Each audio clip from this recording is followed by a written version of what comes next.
আর যে প্রসূতির মৃত্যু হলো মামনি রুই দাস, তার সদ্যজাত এই মুহূর্তে হাসপাতালে ভর্তি মামনি রুই দাসের শিশু। মেদিনীপুর মেডিকেলের এসএনসিইউতে ভর্তি। রাতে অসুস্থ হয়ে পড়ায় ভর্তি করতে হয় তাকে। বাচ্চার চোখ হলুদ হয়ে গেছে, টিপটা হলুদ হয়ে গেছে, হলুদ পেচ্ছাপ করছে, ঠান্ডা লেগেছে।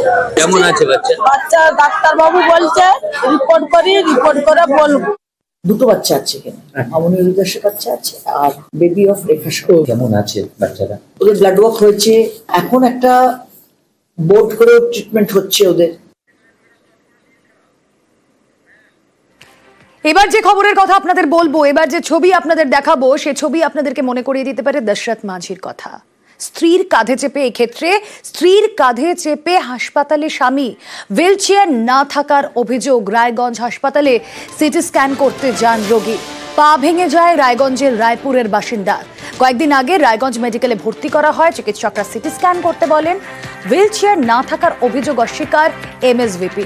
স্ত্রীর কাঁধে চেপে হাসপাতালে স্বামী। কথা বলবো, মুক্তা প্রতিনিধি রয়েছেন আমাদের সঙ্গে। মুক্তা, হুইল চেয়ার কেন নেই হাসপাতালে? কেন এই ছবি আমাদের দেখতে হবে? দেখো, রায়গঞ্জ মেডিকেল হাসপাতালের হইচই পড়ে যায় কারণ হুইল চেয়ার না থাকার জন্যই স্ত্রীর পিঠে চেপেই কিন্তু সিটি স্ক্যান করতে যেতে হয় এবং ডাক্তাররা পরামর্শ দিয়েছিল যে সিটি স্ক্যান করার জন্য। এবং 5 দিন আগে তার কাজ করতে গিয়ে পা ভেঙে যায়, সেই হাসপাতালে ভর্তি ছিল। তারপর যখন ওদেরকে বলা হয় যে আপনারা এখানে বসুন, কিন্তু সেই বসেই থাকে, কিন্তু হুইল চেয়ার আর পায় না। পরে বাধ্য হয় তার স্ত্রী তার স্বামীকে পিছিয়ে চেপে কিন্তু সিটি স্ক্যান করে নিয়ে যায়। কিন্তু এই যে চিত্র, এই চিত্রকে সামনে রেখে কিন্তু হাসপাতাল চত্বরে হইচই পড়ে যায় এবং যে এমএসভিপি জানিয়েছেন যে হুইল চেয়ারের কোনো অভাব নেই, যদি কিছুক্ষণ বসতো তাহলে সেই হুইল চেয়ার পাওয়া যেত। কিন্তু প্রশ্ন তুলছে তারা যে যেখানে ইমার্জেন্সি সেখানে কেন হুইল চেয়ার থাকবে না, বা সেই চেয়ারগুলো কোথায় গিয়েছে? সেই ক্ষেত্রে কিন্তু একজন আহত ব্যক্তি বা স্ক্যান করতে যাবে, সেই হুইল চেয়ার পাচ্ছে না। এবং হাসপাতাল ইমার্জেন্সি থেকে কিন্তু স্ক্যান রয়েছে মোটামুটি প্রায় 200 মিটার দূরে। সেই পিছে করে কিন্তু হেঁটেই কিন্তু সেই স্ক্যানার দপ্তরে নিয়ে যাওয়া হয়। তারপরে কিন্তু জানাজানি হতেই হাসপাতালের পক্ষ থেকে হুইল চেয়ার এনে তাকে ব্যবস্থা করে দেওয়া হয়। কিন্তু এই ঘটনা কিন্তু একেবারে হইচই পড়ে যায় হাসপাতাল চত্বরে।